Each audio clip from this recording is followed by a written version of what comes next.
সর্বপ্রথম শারদীয় নবরাত্রি বা দুর্গাপূজার আপনাদের সবাইকে সকলকে শুভেচ্ছা জানাই এবং সমস্ত গুরুজনদেরকে আমি প্রণাম জানাই। ঋষি মহারাজ কোটি কোটি টাকা খরচ করে 3 দিনে দুর্গাপূজার প্যান্ডেল হয়ে যায় না। ভগবান বললেন চিন্তা করো না, কলিযুগে আমার থেকে বেশি তোমার মহিমা হবে, মানুষ তোমার পুজো বেশি করবে। দুর্গেতি ভদ্রকালীতি বিজয়া বৈষ্ণবীতি চ কুমুদা চণ্ডিকা কৃষ্ণা মাধবী কন্যকেতি চ। কেউ দুর্গা রূপে, কেউ চণ্ডী, কেউ চামুন্ডা, কেউ কালী, কেউ বৈষ্ণদেবী, কেউ কন্যাকুমারী, আলাদা আলাদা রূপে তোমার পূজা করবে। তার জন্যই এই কলিযুগে ভগবান থেকে ভগবতীর পূজা আরো বেশি হয়। ভগবতী যোগমায়াকে ভগবান ডাকলেন। ভগবতী যোগমায়া এসে উপস্থিত। প্রভু কি আদেশ? ভগবান বললেন, দেবী আমি এখন জন্মগ্রহণ করতে যাচ্ছি। দুর্গার কখনো 3টি মূর্তি ঘরে রাখতে নেই, কালীর কখনো 3 মূর্তি রাখতে নেই, লক্ষ্মীর কখনো 3 মূর্তি রাখতে নেই। এগুলো সব মনে রাখতে হবে। প্রেম সে বলো। আমাদের ব্রজভাষায় একটা কথা বলে, 3 তেগাড়া কাম বিগাড়া। 3 তেগাড়া কাম বিগাড়া। প্রেম সে বলো। এগুলো যদি না মানো তখন গিয়ে ঘরের মধ্যে দুঃখ অশান্তি ইত্যাদি ভোগ করতে হয়। এগুলো সবসময় মানা উচিত। বলিয়ে ভক্তবৎসল ভগবান কি। ভগবতী যোগমায়াকে ভগবান ডাকলেন। ভগবতী যোগমায়া এসে উপস্থিত। প্রভু কি আদেশ? ভগবান বললেন, দেবী আমি এখন জন্মগ্রহণ করতে যাচ্ছি। কোথায়? দেবকীর গর্ভে। প্রভু আমার জন্য কি আদেশ? বলে তুমিও যাও, তুমি গিয়ে নন্দপত্নী যশোদার গর্ভে জন্মগ্রহণ করবে। সেই কি বলছেন প্রভু? আমি তো মায়া, সংসার হলো মায়ার অধীন, মায়ার দাস। তা মায়া কি করে সংসারের অধীন হতে পারে? আমি কি করে গর্ভে যেতে পারি? ভগবান বললেন, আচ্ছা আমি কে? বলে আপনি হলেন মায়াপতি। মায়াপতি হয়ে যদি আমি জন্ম নিতে পারি, তাহলে তুমি মায়া হয়ে জন্ম নিতে পারবে না? মায়া কিন্তু ভগবানের অর্ধাঙ্গিনী, মায়া হলো ভগবানের পত্নী। প্রেম সে বলো রাধে রাধে। বলে প্রভু সে তো ঠিক আছে, কিন্তু তাহলে সংসারে তো আর আমাকে কেউ মানবে না। ভগবান বললেন চিন্তা করো না, কলিযুগে আমার থেকে বেশি তোমার মহিমা হবে, মানুষ তোমার পুজো বেশি করবে। দুর্গেতি ভদ্রকালীতি বিজয়া বৈষ্ণবীতি চ কুমুদা চণ্ডিকা কৃষ্ণা মাধবী কন্যকেতি চ।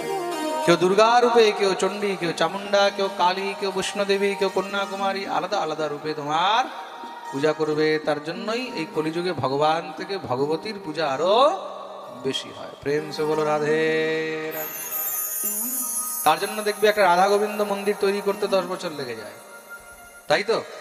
আর তার থেকেও বেশি মহারাজ কোটি কোটি টাকা খরচ করে 3 দিনে দুর্গাপূজার প্যান্ডেল হয়ে যায়, হয় কি না? এটাই হলো ভগবতীর মহিমা। কেন? ভগবান এটা আশীর্বাদ দিয়ে গেছেন। এই আশ্বিন মাসের শুক্লপক্ষের একাদশীর নাম কি? এই বিষয়ে যুধিষ্ঠির ভগবান শ্রীকৃষ্ণকে প্রশ্ন করেছেন। কথয়স্য প্রসাদেন ভগবান মধুসূদন ঈশস্য শুক্লপক্ষে তো কিম নাম একাদশী ভবেত। হে প্রভু, আশ্বিন মাসের শুক্লপক্ষের একাদশীর নাম কি?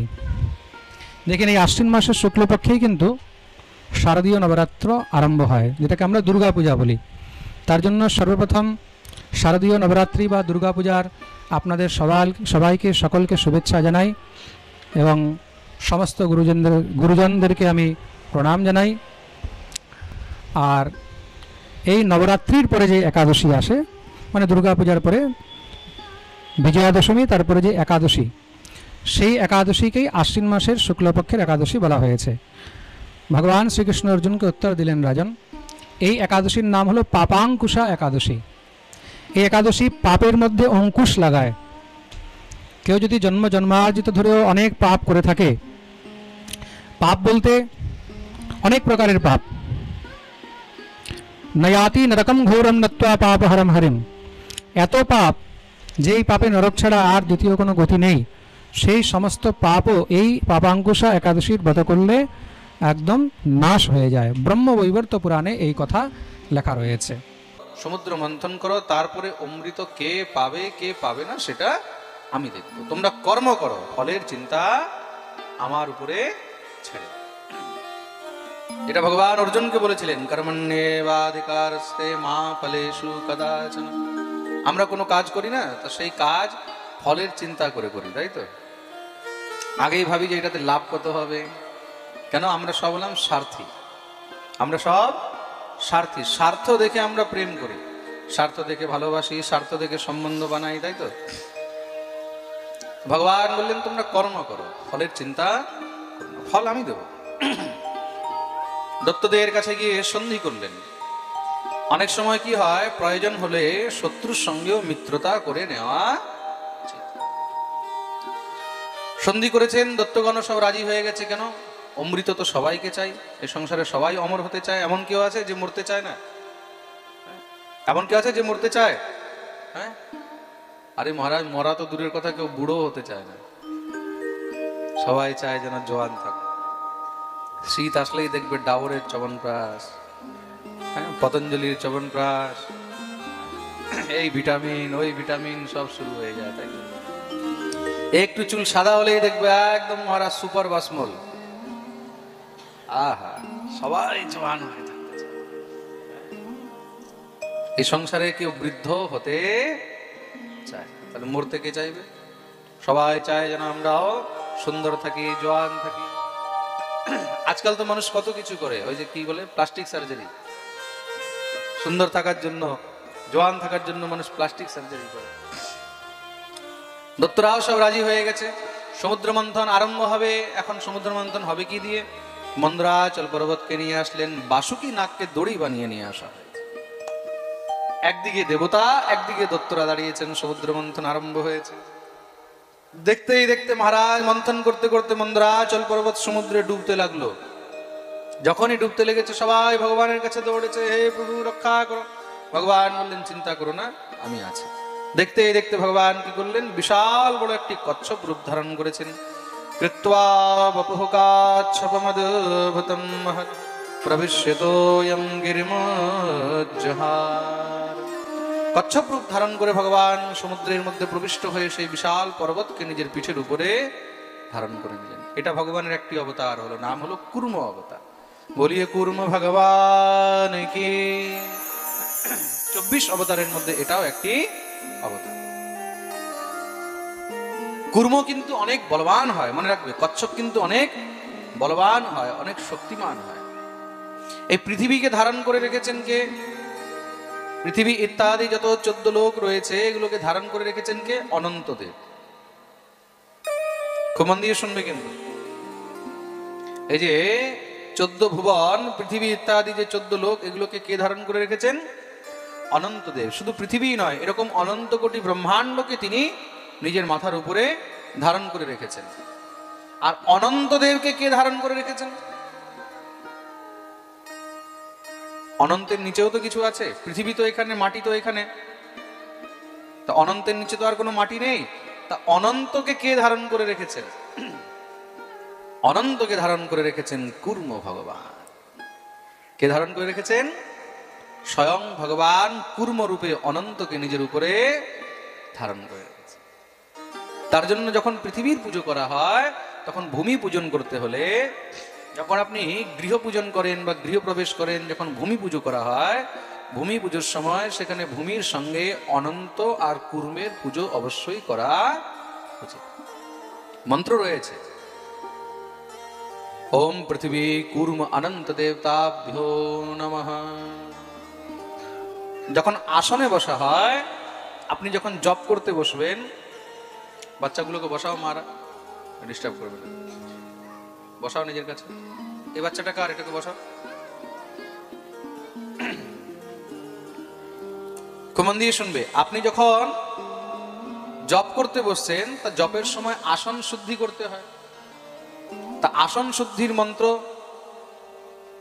আসন শুদ্ধির বিনিয়োগ, আসন শুদ্ধি যখন বিনিয়োগ করা হয়, তখন সেখানেও কুর্ম আর অনন্ত দেবকে স্মরণ করিতে হয়। ওম পৃথিবীতি মন্ত্রস্য মেরু পৃষ্ঠ ঋষি সুতলম ছন্দ কুর্ম দেবতা আসন পবিত্রকরণে বিনিয়োগ। আসন পবিত্রীকরণ না করে, আসন পবিত্র না করে আসনে বসে জপ করলে জপের কোনো ফল পাওয়া যায় না। আপনি জপ করছেন, জপ করার সময় আপনাকে আসন শুদ্ধি করতে হয়। খুব মন দিয়ে শুনবেন কিন্তু, মনে পড়ছে বলে বলে দিচ্ছি। জপ করার সময় এগুলো বীজ মন্ত্রের জন্য বলা হচ্ছে, অন্য কোনো মন্ত্রের জন্য নয়।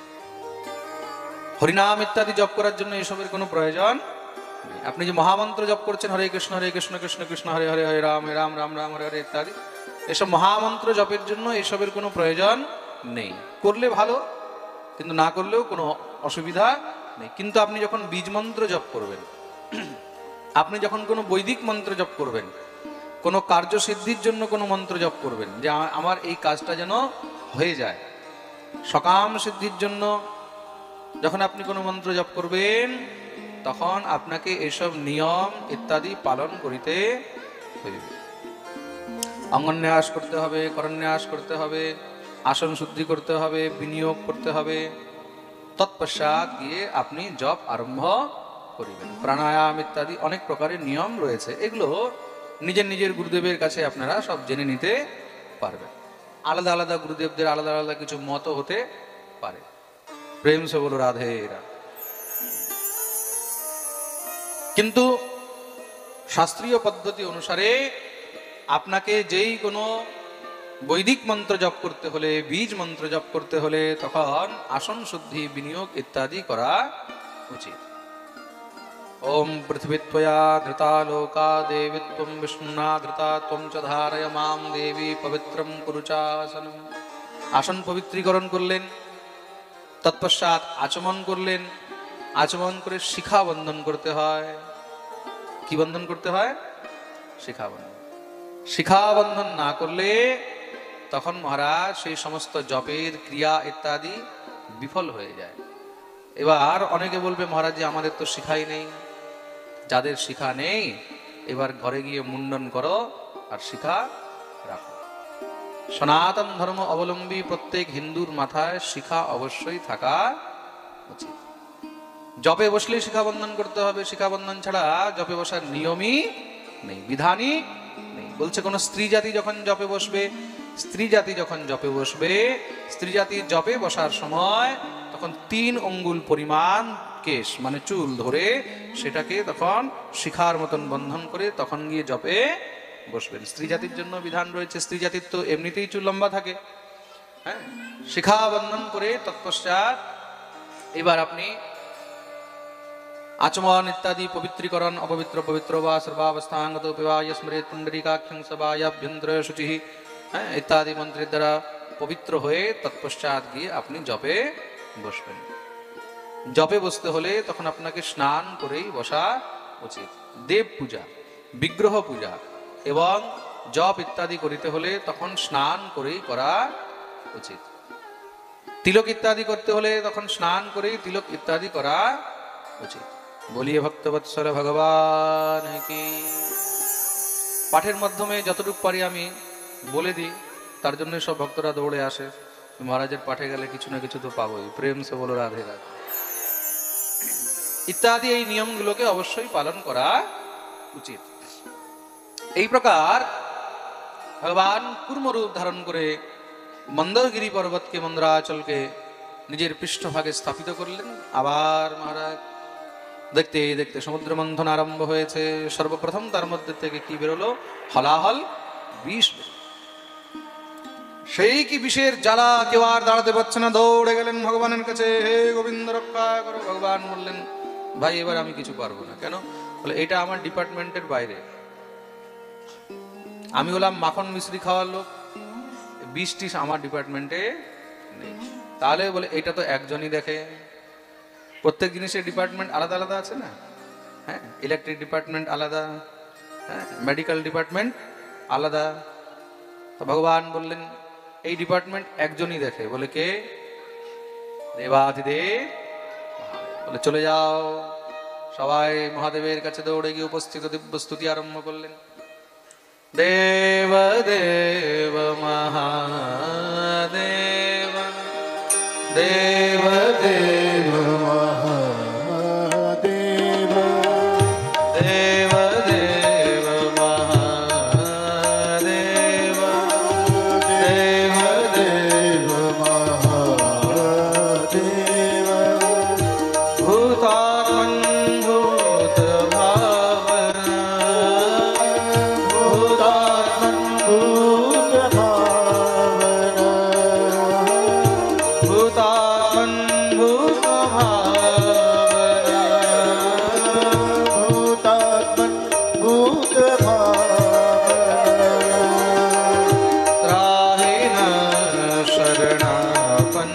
না साहिल शरणापन्न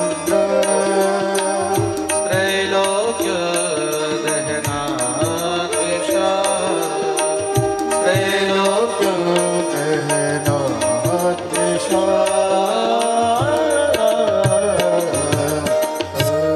हे महादेव रक्षा कर देवादिदेव महादेव किंचित देरी करेননি জগতের মঙ্গলের জন্য আজকে শিব বিষ পান করতে দৌড়ে চলে এসেছে।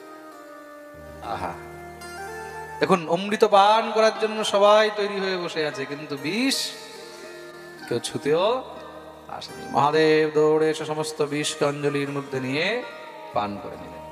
পান করে সেই বিষকে নিজের কণ্ঠে অবরুদ্ধ করে নিয়েছেন, কণ্ঠের নিচে নামতে দেয়নি। কেন?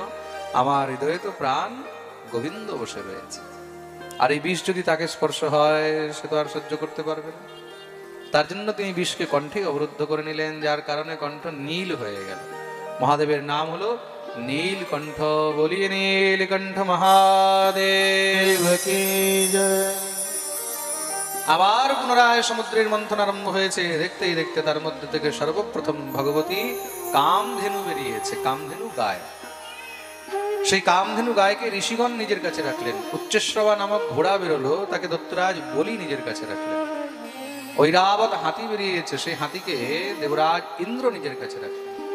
কৌস্তুভ মণি বেরিয়েছে, সেই মণিকে স্বয়ং ভগবান বক্ষস্থলে ধারণ করলেন। পারিজাত বৃক্ষ বেরিয়েছে, তাকে ভগবান স্বর্গে পাঠালেন। অপ্সরাগণ বেরিয়েছে, ভগবান তাদেরকেও স্বর্গে রাখলেন। ভগবানও চঞ্চল হয়ে আছেন। কেন? বলে যার জন্য এত বড় প্রোগ্রাম করলাম সেই এখনো পর্যন্ত বেরোচ্ছে না। সমুদ্র মন্থনের মূল উদ্দেশ্য কি? অমৃত নয়, লক্ষ্মী। দেবতা দত্ত সব অধীর হয়ে যাচ্ছে। আর মহারাজ ধৈর্য হচ্ছে না। কেন? বলে যখন অঞ্জন থাকে তখন অধীর থাকে, তাই তো? প্রেম সে বলো রাধে রাধে। আর ধৈর্য হচ্ছে না। প্রভু কবে বেরোবে অমৃত, কবে বেরোবে, কবে বেরোবে? ভগবান বললেন এইভাবে বেরোবে, আরো জোরে জোরে মন্থন করো। আরো জোরে জোরে মন্থন করাতে মহারাজ ভগবতী লক্ষ্মী যে লুকিয়ে বসেছিলেন আর থাকতে পারছেন না। জল পুরো গুলিয়ে গেছে নিচে পর্যন্ত, বলে এখানেও শান্তিতে বসতে দেবে না। দেখতেই দেখতে জোরে বিদ্যুৎ চমকে উঠলো। স্বয়ং মা ভগবতী লক্ষ্মী প্রকট হয়েছেন। ততশ্চাবিরভূত সাক্ষাৎ শ্রীরমা ভগবৎপরা রঞ্জয়ন্তি দিশঃ কান্ত্য়া বিদ্যুৎ সৌদামণি যথা। बोलिए लक्ष्मी मैया की जय। ভগবতী লক্ষ্মী নিজের হাতে পদ্ম ফুলের মালা নিয়ে প্রকট হলেন। লক্ষ্মীকে দেখে সবাই চাইছে যেন লক্ষ্মী আমাদের কাছে আসুক। এই সংসারে এমন কেউ আছে যে লক্ষ্মীকে চায় না? সবাই চায় যে লক্ষ্মী আমাদের কাছে আসুক, লক্ষ্মী আমাদের কাছে আসুক।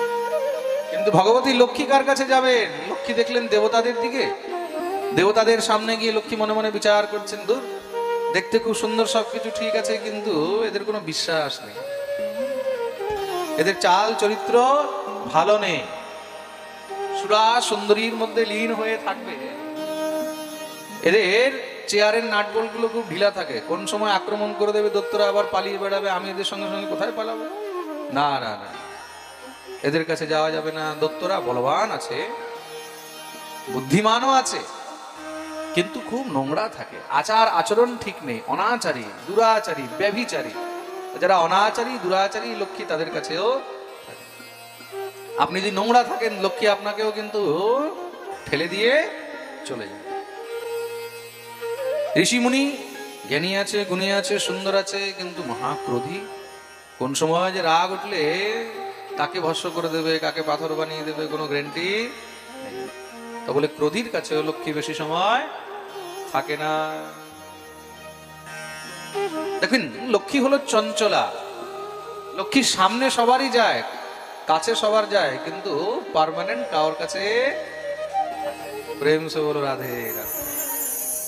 তুমি লক্ষ্মীকে যতই আটকিয়ে রাখার চেষ্টা করো না কেন, যতই লুকিয়ে রাখার চেষ্টা করো না কেন, তুমি ঘরে রাখো, ব্যাংকে রাখো, বাইরে রাখো, গার্লফ্রেন্ডের কাছে রাখো, লক্ষ্মীকে তুমি আটকাতে পারবে না। প্রেম সে বলো রাধে রাধে। বুঝতে পেরেছো তো? তুমি যতই চেষ্টা করো লক্ষ্মীকে লুকিয়ে রাখতে, কোন সময় যে কোথা থেকে লক্ষ্মী লাথি মেরে বেরিয়ে যাবে বুঝতে পারবে না। লক্ষ্মী তো শুধু এক জায়গায় পার্মানেন্ট থাকে, কোথায় জানো? শুধু নারায়ণের চরণ। সঙ্গে সঙ্গে ভগবতী লক্ষ্মী কি করলেন? সেই লাইনের মধ্যে সব থেকে শেষে দাঁড়িয়ে রয়েছেন ভগবান শ্রীহরি। ভগবতী লক্ষ্মী দৌড়ে গিয়ে নারায়ণের গলায় মালা পরিয়ে রামা মুকুন্দম নিরপেক্ষমীপ্সিতম।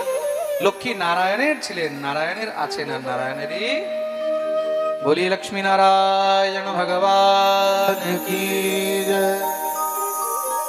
ভগবান দেখলেন আমার কাজ হয়ে গেছে, এখন অমৃত তাড়াতাড়ি বের করে।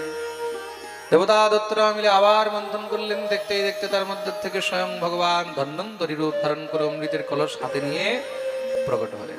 বলিয়ে ধন্বন্তরী ভগবান কি জয়। ভগবতী লক্ষ্মী কোন দিন প্রকট হয়েছিলেন জানেন আপনারা? এটাও কিন্তু জানার বিষয়। ভগবতী লক্ষ্মী প্রকট হয়েছিলেন আশ্বিন মাস শুক্লপক্ষ পূর্ণিমা তিথিতে। কোন দিন?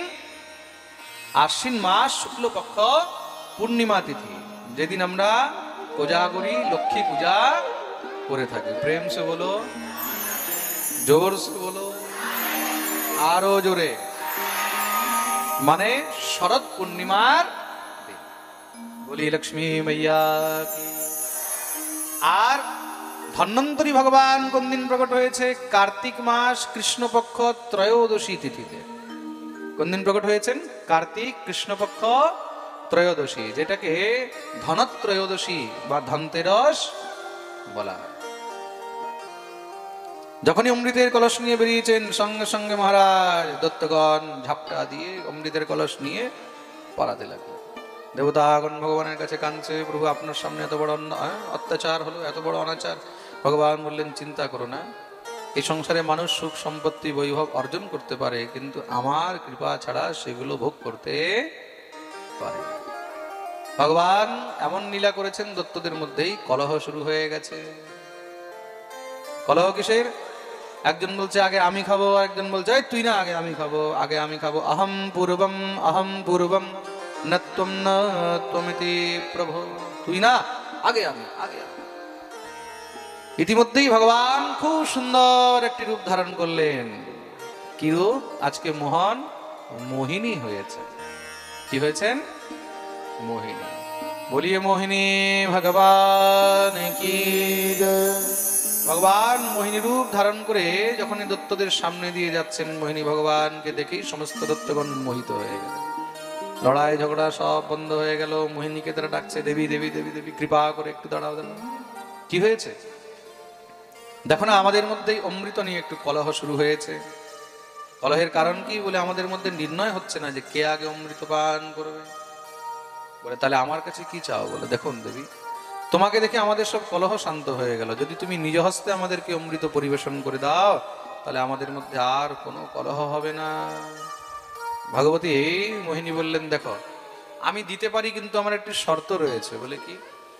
সমুদ্র মন্থনে তোমাদের সঙ্গে দেবতারাও ছিল। বলে আজ্ঞে হ্যাঁ।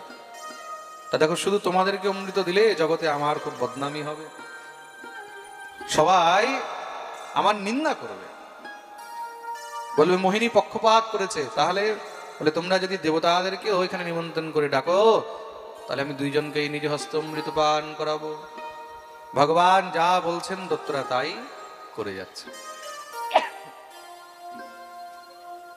দেবতারা তাই করে যাচ্ছে, দত্তরা কেন? ভগবানের মায়াতে সব মোহিত হয়ে রয়েছে। বিষ্ণুর মায়া ভগবতী ইয়া সম্মোহিতম জগৎ। এটাই হলো ভগবানের মায়া। সমস্ত সব দত্তগণ দেবতাদেরকে ডেকে নিয়ে আসলেন। একদিকে দেবতা, একদিকে দত্ত বসেছেন। ভগবান দেবতাদেরকে অমৃত পান করানো আরম্ভ করলেন। দত্তদের মধ্যে চর্চা শুরু হয়ে গেছে, আরে দেখ দেখ, আমাদেরকে ছেড়ে দেবতাদেরকে পান করাচ্ছে। মাঝখান থেকে কিছু দত্তরা বললো, চুপ কর, তোরা জানিস না, আমাদেরকে বেশি ভালোবাসে তো তাই উপরে হালকা হালকা গুলো দেবতাদেরকে দিচ্ছে, নিচের গাঢ় গাঢ় গুলো আমাদেরকে দেবে। ভগবান মনে মনে বলছেন, দিচ্ছি তোদেরকে গাঢ় গাঢ়, দাঁড়া। ভগবান এদিকে পান করিয়ে যাচ্ছেন। এদিকে দত্তদের মধ্যে সিংহিকার পুত্র বসেছিল রাহু, হিরণ্যকশিপুর ভাগনা। মনে মনে ভাবছে অমৃতের কলসটা এতক্ষণ পর্যন্ত এইভাবে চলছিল, আস্তে আস্তে এইভাবে হয়েছে, দেখা গেল গাঢ় গাঢ় খাওয়ার প্রতীক্ষা করতে করতে কলস উল্টো না হয়ে যায়। তাড়াতাড়ি করে দেবতাদের রূপ ধারণ করে দেবতাদের লাইনে একদম শেষে গিয়ে মহারাজ সূর্য আর চন্দ্রের মধ্যে ঢুকে বসে গেছে। এই যে কপট জিনিসটা এত খারাপ, তার ফল কি হবে সেটাও আপনারা দেখবেন। ভগবান সূর্যকে দিলেন, রাহুকেও দিয়েছেন, চন্দ্রমাকে যখনই ভগবান দিতে গেছেন সঙ্গে সঙ্গে কি হয়েছে, চন্দ্রমা দৃষ্টি পড়তেই চন্দ্রমা বুঝে গেছে তো অসুর, হু হু হু করতে লাগলেন। ভগবান বললেন কি হয়েছে, সূর্য বুঝে গেছে, সূর্য বললেন প্রভু এ তো অসুর। সঙ্গে সঙ্গে ভগবান সুদর্শন চক্র দিয়ে সেখানেই তার মাথা কেটে দিল। কিন্তু ততক্ষণে অমৃত পান করে নিয়েছে বলে তার মৃত্যু হয়নি। উপরের মাথাটা হয়ে গেল রাহু আর নিচের শরীরটা হয়ে গেল কেতু। ভগবান তাকে দণ্ডিত তো করলেন, কিন্তু সূর্য চন্দ্র তার ভেদ খুলেছে বলে তাদেরকে গ্রাস করতে যায়, খেতে যায়, আর সেটাকেই সূর্য গ্রহণ আর চন্দ্র গ্রহণ বলা হয়। এইদিকে তো দত্তরা সব মহারাজ তীর তলোয়ার নিয়ে যুদ্ধের জন্য উন্মত্ত হয়ে গেছে। সেই ছলিয়া সেই কপটি বিষ্ণু আমাদের সঙ্গে ছল করেছে, মারো মারো মারো। দেখতে দেখতে দেবতারাও অমৃত পান করে বলবান হয়ে গেছে মহারাজ। ভীষণ যুদ্ধ হলো। সেই দেবাসুর সংগ্রামে সমস্ত দেবতারা দত্তদেরকে বধ করে দিলেন। দেবতাদের বিজয় হয়েছে, কিন্তু দত্তগুরু শুক্রাচার্য দত্তদেরকে মৃত সঞ্জীবনী বিদ্যার দ্বারা আবার পুনরায় জীবিত করে দিয়েছে। জীবিত করে সবাইকে নিয়ে নর্মদা নদীর তটে বিশাল বড় যজ্ঞ আরম্ভ করলেন। সেই যজ্ঞের মধ্যে দত্তরাজ বলি ব্রাহ্মণদেরকে এত দান করেছেন, ভৃগুবংশী ব্রাহ্মণরা তাকে আশীর্বাদ দিলেন, রাজা ত্রৈলোক্য বিজয়ী ভব, যাও তুমি তিন লোকে বিজয়ী হবে। এখানে একটি প্রসঙ্গ আসলো যে দত্তগুরু শুক্রাচার্য নর্মদা নদীর তটেই কেন যজ্ঞ করিয়েছেন। এই পৃথিবীর মধ্যে নর্মদা নদী কিন্তু অনেক প্রভাবশালী। খুব মন দিয়ে শুনবে, তিনটি নদী অত্যন্ত প্রভাবশালী। এক হলো গঙ্গা, এক হলো যমুনা, আর এক হলো নর্মদা। গঙ্গা হলো জ্ঞানদায়িনী। খুব মন দিয়ে শুনবে, গঙ্গা হলো জ্ঞানদায়িনী, যমুনা হলো ভক্তিদায়ী। গঙ্গা জ্ঞান প্রদান করেন, গঙ্গা মুক্তি প্রদান করেন, আর যমুনা ভক্তি প্রদান করেন। যমুনার তটে বসে ভজন করলে আপনার ভক্তি বৃদ্ধি হবে, গঙ্গার তটে ভজন করলে জ্ঞান বৃদ্ধি হবে, মুক্তি হবে। আর নর্মদা হলো সিদ্ধিদায়ী, নর্মদা হলো সিদ্ধিদায়ী। নর্মদার তটে আপনি যেই কোনো পুণ্য করুন অতি শীঘ্রই সিদ্ধি পেয়ে যাবেন। অনেক কারেন্ট রয়েছে নর্মদা। বলিয়ে নর্মদা মাইয়া কি। ব্রাহ্মণগণের আশীর্বাদ প্রাপ্ত করেছেন। এখন দত্তগুরু শুক্রাচার্য দত্তদেরকে আদেশ করলেন, যাও তোমরা দেবতাদের উপর আক্রমণ করে দাও। দত্তরাজ বললেন, প্রভু তারা তো অমৃত পান করেছে, তাদেরকে কি করে হারাবো? বলে অমৃত পান করেছে ঠিক, কিন্তু অমৃত পান করে তারা ভগবানকে ভুলে গেছে। দত্তরাজ সুরা সুন্দরীতে লীন হয়ে গেছে। দেখুন, মানুষ যদি অর্থ সম্পত্তি বৈভব সুখ সমৃদ্ধি সব পেয়েও ভগবানকে ভুলে যায়, মনে রাখবে দুঃখ সেখান থেকে আবার আরম্ভ হয়ে যায়। প্রেম সে বলো রাধে রাধে। আপনি যদি মনে করেন যে আমার কাছে খুব টাকা আছে, খুব পয়সা আছে, খুব অর্থ আছে, আমার কোনো কিছু হবে না, আমি অনেক বড় নেতা, অনেক বড় মন্ত্রী, কত টাকা আছে আমার কাছে, আমি ডাক্তার, আমি ইঞ্জিনিয়ার, আমি প্রফেসর, আমার কোনো সময় কোনো সমস্যাই হবে না, এত টাকা, এইসব কিন্তু মনে রাখবে অর্থ সম্পত্তি সবকিছু পেয়েও তুমি যদি ভগবানকে আশ্রয় না নাও, তুমি যদি ভগবানের চরণ ছায়ায় না থাকো, তাহলে তোমার দুঃখ এই সংসারে কেউ কাটাতে পারবে না।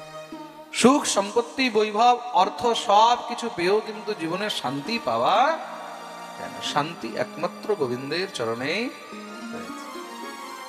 ভগবান সৃষ্টির মধ্যে সবাইকে সবকিছু দিয়েছে। দেবতারা যা চেয়েছে দিয়েছেন, মনুষ্যরা যা চেয়েছে দিয়েছেন, যক্ষ গন্ধর্ব কিন্নর পশু পক্ষী সবাইকে সবকিছু দিয়েছেন। সবাই যখন চলে গেছে, ভগবতী লক্ষ্মী খুব ভালো করে লক্ষ্য করে দেখলেন ভগবান সবাইকে সবকিছু দিয়েছেন, কিন্তু একটি জিনিস নিজের পায়ের নিচে চাপা দিয়ে রেখে দিলেন। সবাই চলে গেল, ভগবতী লক্ষ্মী বললেন, প্রভু একটি কথা বলবো? বলে কি? বলে আপনি সবকিছু দিয়ে দিলেন, কিন্তু দেখলাম একটি জিনিস আপনি পায়ের নিচে চাপা দিয়ে রেখেছেন। ভগবান বললেন, না তো, আমি তো কিছু রাখিনি। লক্ষ্মী বললেন, প্রভু আপনি আমার কাছে লুকাচ্ছেন? ভগবান বললেন, না না, তোমার কাছে কেন লুকাবো? বলে, প্রভু আমি জানি আপনি নিজের চরণের নিচে কিছু একটা জিনিস তো লুকিয়ে রেখেছেন। ভগবান বললেন, না না, কিছুই নেই। লক্ষ্মী বললেন, প্রভু তাহলে একটু চরণটা সরিয়ে দেখান। ভগবান দেখলেন আর তো উপায় নেই। ভগবান যখনই চরণ সরিয়েছেন, সঙ্গে সঙ্গে সেখানে কি দেখলেন? সেখানে লেখা ছিল শান্তি। ভগবতী মা লক্ষ্মী বললেন, প্রভু এই কি আপনি সবকিছু দিলেন, এই শান্তিটা দিলেন না? ভগবান বললেন, যদি শান্তি দিয়ে দিয়ে তাহলে তো মানুষ আর আমার কাছে ফিরেও তাকাবে। ভগবান সংসারে সব কিছু দিয়ে দিয়েছেন, কিন্তু এই শান্তিকে নিজের চরণে রেখে দিয়েছেন। তার জন্য জীবনে যদি শান্তি পেতে হয়, তোমাকে এই বিশ্বের ভিড়ের মধ্যে থেকেও গোবিন্দের চরণে যেতেই হবে। কেন? শান্তি একমাত্র তার কাছেই। সুখ সম্পত্তি বৈভব যশ প্রতিষ্ঠা সব কিছু পাবে, কিন্তু শান্তি তার চরণ ছাড়া অন্য কোথাও পাবে না। প্রেম সে বলো রাধে রাধে। বলো না, আরে বলো না, বলো না, আরো জোরে, আরো জোরে, আরো জোরে। জয় জয় শ্রী রাধে।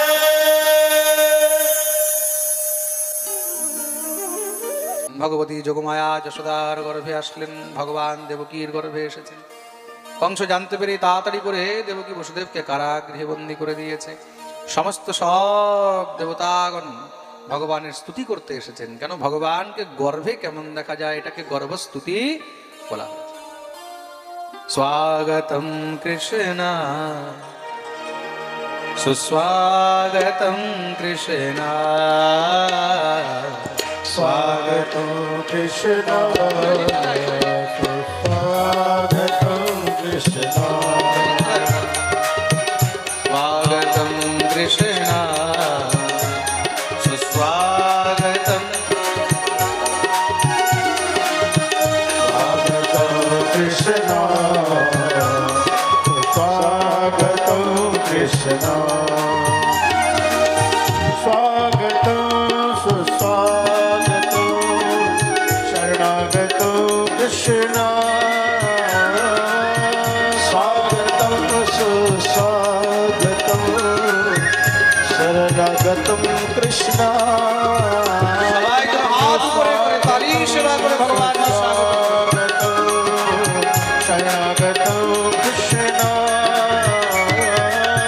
स्वागतं सुस्वागतं शरणागतं कृष्ण स्वागतं कृष्ण सुस्वागतं कृष्ण स्वागतं कृष्ण शरणागतं कृष्ण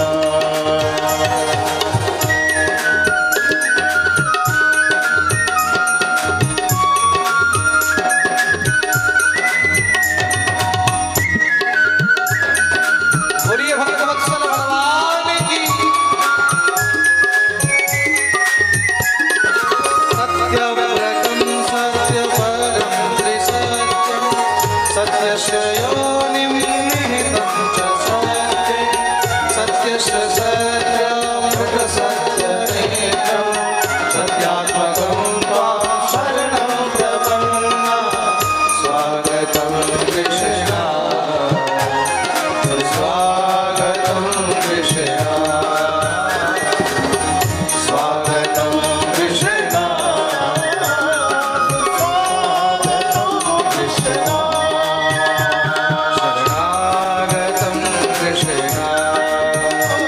शरणागतं कृष्ण शरणागतं कृष्ण बोलिए भक्तवत्सल भगवान की जय দেবতাগণ ভগবানের স্তুতি করে নিজ নিজ ধাম গমন করলেন। দেখতে দেখতে এবার সময় এসে উপস্থিত হচ্ছে। শ্রী সুখদেব প্রভু বর্ণন করছেন, প্রকৃতি আনন্দে উন্মত্ত হয়ে রয়েছে। বাবৌ বায়ু সুখস্পর্শ পুণ্য গন্ধ বহ শুচি আগ্নয়শ্চ দ্বিজাতীনাম শান্তাস্তত্র সমিন্ধত। ভাদ্র মাস চলছে তো, কৃষ্ণপক্ষ, বৃষ্টি আরম্ভ হয়ে গেছে। আষাঢ় মাস থেকে বৃষ্টি আরম্ভ হয়ে যায়, আষাঢ় শ্রাবণ ভাদ্র মহারাজ আস্তে আস্তে এখন বৃষ্টি পড়ছে তো, হালকা হালকা মহারাজ সুগন্ধ ছড়াচ্ছে বায়ুর সঙ্গে। নদীর মধ্যে জল বেড়ে গেছে, যে গাছে ফুল ধরে না সেই গাছে ফুল ফুটেছে। সিংহ গর্জনা করছে, ব্রাহ্মণগণ যজ্ঞ আরম্ভ করে দিয়েছেন। নদ্যঃ প্রসন্ন সলিলা হৃদা জল রহস্রিয় দ্বিজালি কুল সন্নাদস্তব কাবনরাজয়। মনে হয় প্রকৃতি ভগবানের আগমনের জন্য প্রতীক্ষারত হয়ে রয়েছে। দেখতে দেখতে মহারাজ সময় পেরিয়ে যাচ্ছে। ভাদ্র মাস, কৃষ্ণপক্ষ, প্রতিপদ গেল, দ্বিতীয়া গেছে, তৃতীয়া গেছে, চতুর্থীও গেল, পঞ্চমীও গেল, ষষ্ঠীও গেল। সপ্তমী ভাবছে প্রভু আজকে আসবে কিনা, আসবে কিনা, আসবে। কেন, ষষ্ঠীর দিন তো বড় ভাই চলে এসেছে, বড় ভাই ষষ্ঠীর দিন চলে এসেছে। এখন সপ্তমী ভাবছে আমার উপরে প্রভু কৃপা করবে কিনা, করবে কিনা। মনে রাখবে, বলদেব প্রভু ষষ্ঠীর দিন জন্ম নিয়েছেন। কোন দিন? জোরে বলো। ষষ্ঠীর দিন, তার জন্য বলদেব ষষ্ঠী হয়। সপ্তমী ভাবছে আজকে প্রভু আসবে কিনা, আসবে কিনা। সপ্তমীও পেরিয়ে গেল, অষ্টমী তো বুক দগদগ করছে, প্রভু আজকে আসবে কিনা, আমার উপরে কৃপা করবে কিনা। কেন, গেলবার নবমীর উপরে করেছিলেন। কোন রূপে? রাম রূপে। দেখতে দেখতে অষ্টমীর দিন পেরিয়ে গেছে, রাত্রি পেরিয়ে যাচ্ছে। রাত্রি 8টা হয়ে গেল, 9টা হয়ে গেল। দেখতে দেখতে মহারাজ 10টা হয়ে গেল। দেখতে দেখতে মহারাজ 10:30টা হয়ে গেল। দেখতে দেখতে 11টা হয়ে গেল। দেখতে দেখতে 11:30টা হয়ে গেল। আর এবার দেখতে দেখতে, আচ্ছা এত তাড়াতাড়ি 12টা বাজাবার জন্য সবাই তৈরি হয়ে, প্রেম সে বলো রাধে। আচ্ছা চলো ঠিক আছে, 12:15। কটা হয়েছে? চকলেট বিস্কুট সব জমিয়ে নাও।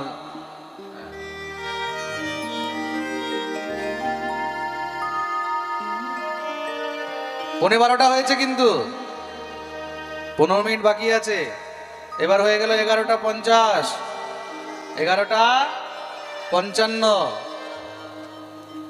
এখন কিন্তু কেউ ছুটবে না, যখন গান হবে তখন ছুটবে। এখন জন্ম হবে, জন্মের পরে অনেক কিছু বাকি আছে।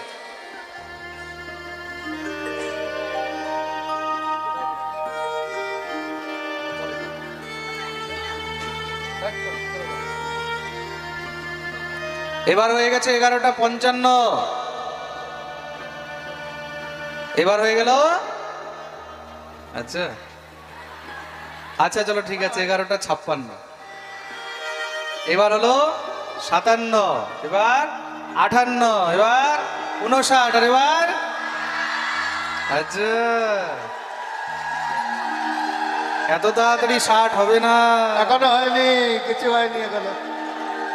আরে দাঁড়াও দাঁড়াও, এখনো 11:59, 45 সেকেন্ড হয়েছে। 15 সেকেন্ড এখনো।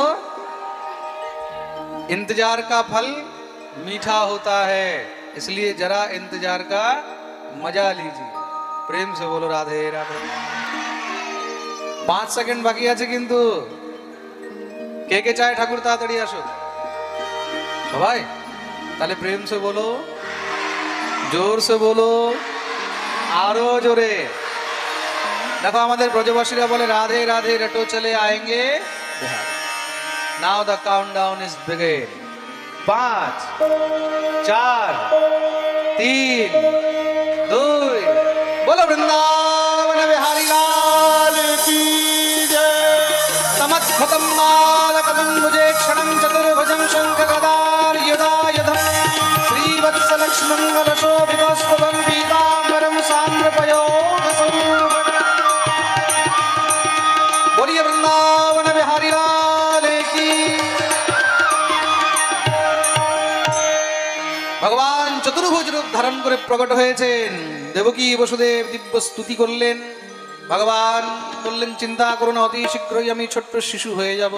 আমাকে কোলে করে নিয়ে যমুনার ওই পারে যশোদার কাছে রেখে সেখানে একটি কন্যা আছে, সেই কন্যাকে নিয়ে আসবে। সমস্ত দ্বারপাল মূর্ছিত হয়ে গেল, দ্বার খুলে গেল।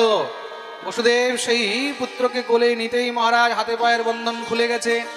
এবার সেখান থেকে সেই পুত্রকে বসুদেব মাথায় করে নিয়ে আসছেন। যমুনার ধারে আসতেই মহারাজ যমুনাকে বললেন রাস্তা দাও। যমুনা রাস্তা দিয়েছেন, চলতে লাগলেন। হালকা হালকা বৃষ্টি আরম্ভ হয়েছে। দেখতেই দেখতে মহারাজ অনন্তদেব উপরে ছত্র ধারণ করে চলছেন। বসুদেব নিয়ে গিয়ে সেখানে যশোদার কাছে পুত্রকে রেখে সেই কন্যাকে নিয়ে ফিরে আসলেন। ফিরে আসতেই দ্বার বন্ধ হয়ে গেল, হাতে পায়ের সব বন্ধন বেঁধে গেল। আজকে কন্যাকে এখানে আনন্দ নিতে দাও। সেখানে দেখা যাক কি হচ্ছে গোকুলে। গোকুলে নন্দ বাবার বোন সুনন্দা 6 মাস ধরে পড়ে আছে। কেন? বৌদির ঘরে না জানে কখন হবে কখন হবে। বৌদির সেবা করব, যদি ছেলে হয় তাহলে দাদার কাছে যা চাইবো তা পাবো। তো বৌদির সেবা করছে সুনন্দা। ভোরবেলা হঠাৎ করে উঠেছে, 3টার সময় উঠে গিয়ে দেখছে কিছু হলো কিনা। গিয়ে যখনই জানালা দিয়ে উঁকি মেরে দেখছে, ওরে বাপরে, একদম নীল মণির মতন কি সুন্দর পুত্র। সঙ্গে সঙ্গে দৌড়ে গেছে নন্দ বাবার কাছে। নন্দ বাবা যমুনার ধারে বসে বসে ভজন করছে, জপ করছে। আর কি মন্ত্র চলছে জানো? এখনো তো হলো না, এখনো হলো না, না জানে কখন হবে, না জানে কখন।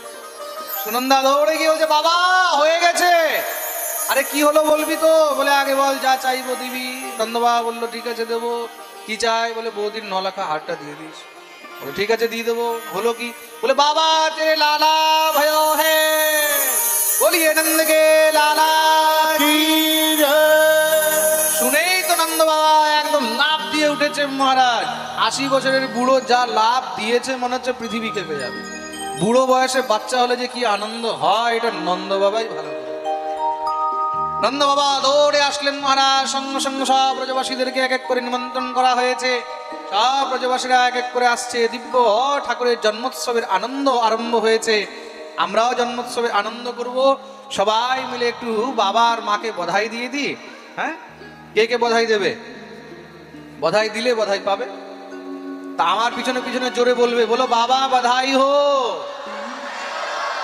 ও মুখ থেকে আওয়াজও বেরোচ্ছে না।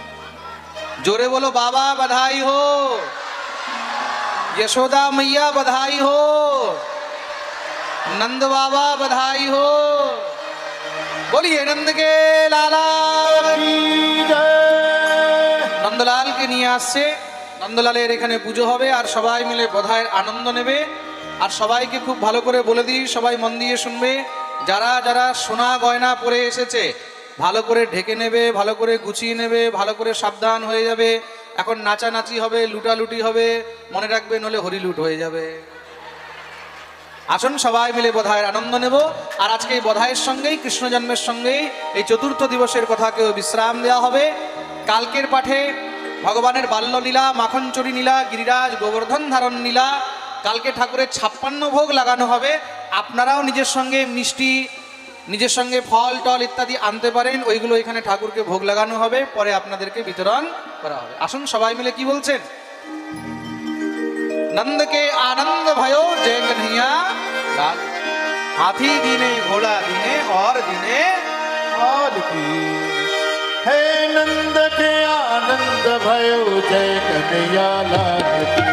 नंद के आनंद भयो जय कन्हैया लाल की। नंद के आनंद भयो जय कन्हैया लाल की। नंद के आनंद भयो जय कन्हैया लाल की।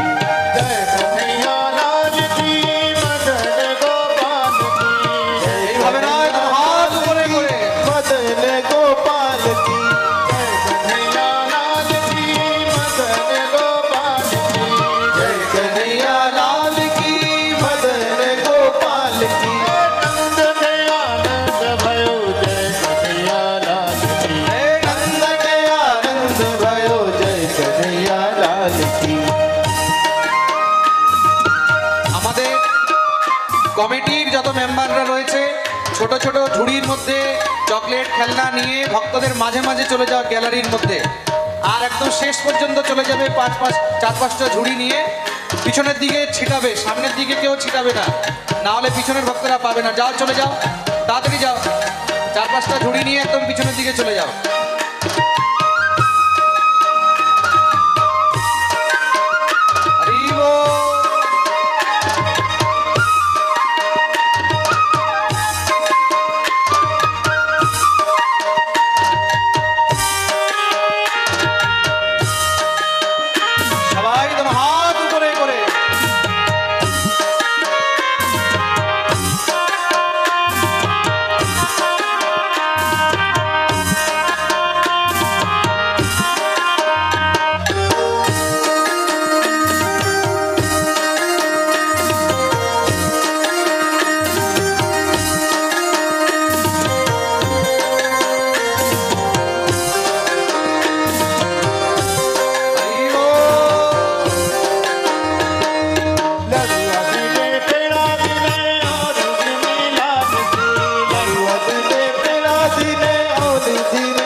कन्हैया लाल